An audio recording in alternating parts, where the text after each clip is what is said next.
Well, hello, NFT NYC community. I have a friendly and recognizable face with me today with Rebekah.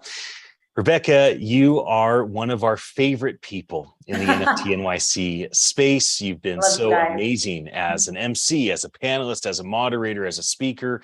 People love to hear you share. You're always radiant. And I am excited to hear what you're working on today. So maybe for those, the very few that don't know who you are, you can give a little background, talk about what your company does, and then we'll jump into a conversation together. It sounds amazing. Thank you, Ian. It's so good to see you. And I'm so excited for NFT NYC. I can't believe it's Too. literally a couple weeks away. I was talking to Crazy. my team, I'm like, what? So we're going to actually have a whole team offsite around it because some of my team is in New York. So Fun. I'm Rebekah Keida. I'm the founder of Vysical. We are a growth and marketing agency. We focus a lot on digital and physical and connecting the two. The name of our company is actually a combination of virtual and physical because we believe that things are going to get past the digits and into the full immersion virtually. So what we work on is we help clients with a lot of things, but Mm. mostly we start with the foundation, getting their marketing, digital marketing correct, but then adding the fun things. So we create a holistic marketing strategy that includes Web3, it includes AI, it includes gaming, it includes all of these activities that are what we believe the future of commerce, because we do believe things, given the way we communicate now online, like you and I talking like this today, or whether we're, communicating on social media or otherwise, that things are going to be far more connected, personalized, interactive. And that's the way that we're not only going to communicate, but we're also going to shop. And commerce drives a lot of things in this capitalistic society that we live in. So No that's a doubt. little bit about Vysical. On the physical digital pursuit, one thing that's been interesting is how people really want a physical expression of their Mm, digital assets. yeah. Web3 as the kind of all around bundling tool of what this industry is, we've created an insane amount of intellectual property, right? Yeah. Every single NFT project is a new intellectual property. We don't know if it's going to hit comic books and movies and TV. We don't know if it's going to hit merchandise, water bottles and t-shirts, but we do know that the community that collects these things want a t-shirt, they want a hat, they want a hoodie, they want something, they want to go to the fast food restaurant with the that bored and hungry, right, with the apes on it. Yeah. So talk to me a bit about where you see the industry right now in terms of what's the appetite for physical, what's the appetite for digital, Yeah. and how are you kind of giving consulting advice Yeah. to your clients in this regard? Oh my God, that's a great question. I think that we are living in such an exciting time because yes, I mean the appetite for digital content is voracious. It's insatiable. But at the same time, too, nothing's going to replace the physical touch, right? Nothing's, no matter how much I live in a digital or virtual world, I'm still going to need to buy a T-shirt, right, and wear Right. clothes. So we're going to signal both online and in person. And so it's really amazing to see individuals become more attuned to connected products, if you will, and QR codes, RFID, NFC tags. There are a myriad of ways of how we can take these physical objects and bring them online, or use them as a key to a online experience. And that's actually something I'm very excited that we're working on with a few different companies, right? Because we're not a tech company, we're more of advisory, Yeah. but still in strategy. But we know a lot of these incredible companies that can fulfill on these promises. And one of the things that keeps coming up in Web3 or even just tech more broadly, right? Especially when you're in hardware and software, is unless you have a very clear use case and business utility, people might say, okay, cool, that's neat, but what does that have to do with me? And so something that we work on for our clients, as well as just with other companies, right, in partnership with, is like, how do we develop those use cases so that people are like, oh my God, that I need that right now. This works for my business. This is how it helps. So we help think through a lot of those questions. But again, to answer your question, like the NFC tag over the last couple of weeks has just gotten so much airtime. You see Kathy Hackle is doing like a connected jewelry product. You Yep. obviously have G Money, what he's doing. You've got a lot of different companies that are in this space, and some that are just they're really taking leaps and bounds. Of course, there are struggles, right, and frictions, but ultimately, I think it's a net positive, because if I buy a digital wearable, right, like I want to know that I'm the only one, and I might want to actually have a physical representation of that. So the two are very interconnected. So it's a hot topic. Who do you see in the fashion world that has maybe done the best at um, innovating both in physical and digital? So I'll give you one that comes to mind for me, Yeah. Marjorie.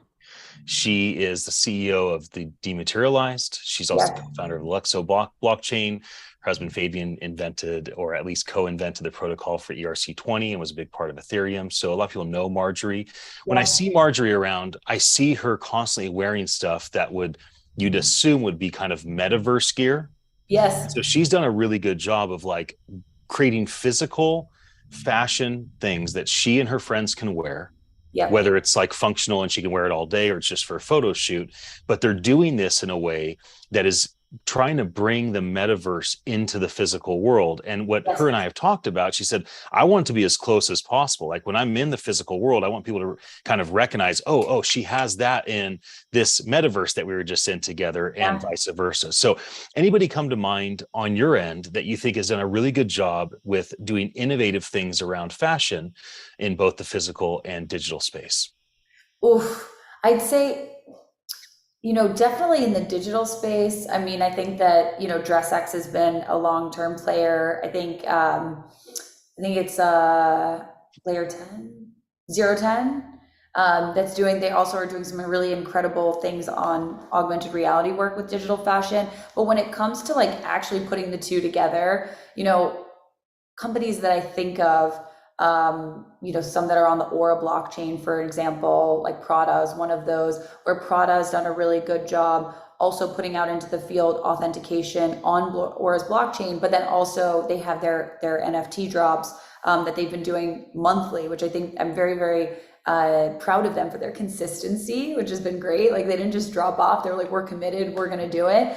But what they're tie those things together, I haven't seen yet. So that's the long answer. The short answer is I haven't seen someone do an incredible job of it yet, but I think that we are getting closer. And I also not sure that the answer is necessarily here's an identical replica of what I'm wearing in a digital realm in the physical and vice versa. I'm not really sure that that's it. I think that part of it too is like, how do we use our clothing almost as a utility, right? And in the way that we've been conceiving a lot about this of the kind of like hype, hype streetwear and things of this nature, where if you're keeping them in the box, generally they're more valuable because you're like, look, it's like brand new in the box. But how do we flip that on its head, where actually you level up the things that you wear and that you use? So the more that you're engaging with it, the more valuable it becomes. And I think that not only is a huge value proposition for true fans. So it's like, I'm a true fan. I don't have to like keep it in the plastic in my closet. Like I can actually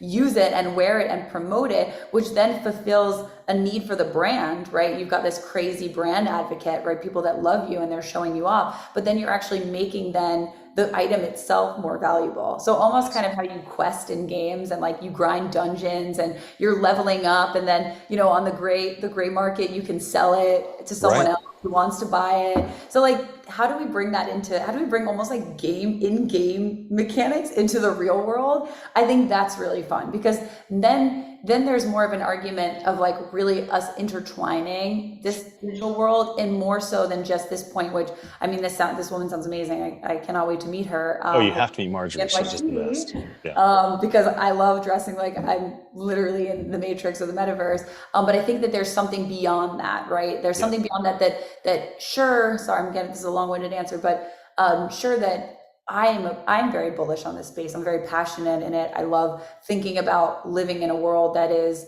virtual, right? Where I have more control and it's more fantastical. I'm a sci-fi fantasy geek. But the people that aren't, we got to figure out ways that are still as enticing to them to get them involved. And I think that that's where this value proposition is so important, of how do we again bring mechanics that have been very successful in digital or virtual worlds and bring them into the physical, but then really intertwine the two in a solid way. Yeah, that makes sense. Well, who are you looking forward to meeting at NFT NYC. You know, people are going to see you. You're easy to spot. And so if you are clear in terms of who would you like to collaborate with, what type of prospects are you looking to talk with as maybe new customers or new strategic partnerships of some sort, who do you want to connect with while you're there? So that way they know to come up to you and say hello. Well, anyone who's working in AI and gaming, I think that it's a very, very strong intersection, because I think that the more that we can create beautiful assets and worlds in the most seamless and efficient way, the faster we'll speed up this timeline to get to where we're all kind of believing that this is going directionally, right? And I think we're still very early. We're still probably 10 years away, although I'm not really sure. I mean, GPT-4 seems like it's so frightening. Everyone's just like pumping the brakes on it. So maybe that timeline is going to be much faster than any of us ever imagined. And so then we got to think too about, what does that mean for all the businesses that we know as we know them? And I think that people are going to demand much more from brands than they do today. Actually, this was, I thought, such a very interesting perspective, because I'm very excited to meet brands because I think that they have an inherent following and fan base, which is going to be important to kind of making these endeavors successful and like seeding them. But someone said in an article the other day that all these brands are focusing on their legacy and their history, and they're getting kind of lost in the shuffle. And it's more about, how do you differentiate your brand for your customer, right? How do you signal to them what you stand for and your purpose? And I think that now more than ever with technology, we can really lean into some of those specializations of brands and companies, right? In a new way that's never been done before. So I'm very bullish on microverses, if you will. So like mini metaverses that are interactive, things where a customer or a fan or someone who has an affinity can really get to the roots of the brand, right? Not just like go through a history lesson of where the brand came from, but talk about what does this company feel in 2023? And then how does that relate to me? Because brands are all signaling. It's like if I wear, it used to be like Patagonia is a great example. If I wear Patagonia, it means that I'm like this type of person. I care about the environment. I care about all these initiatives. And like, that's what I think is so important today, is communicating to your audience. And we all have social media fatigue. We've got computer fatigue. So it's something that really, it's got to suck us in. And that's why I'm really excited about metaverse. I'm excited about blockchain, gaming, AI, like all of these things converge together to change how we deliver content to one another and experience things. I love that. And I love that you jumped on with me. It's always fun to share a conversation with you. This time we got to do it for the live audience. So thank you for being here with me, Rebekah. And I look forward to seeing you in New York very, very soon. Can't wait to see you. I know. For everybody that joined us, thank you for your attention. I'll be back again soon with another conversation. And until then,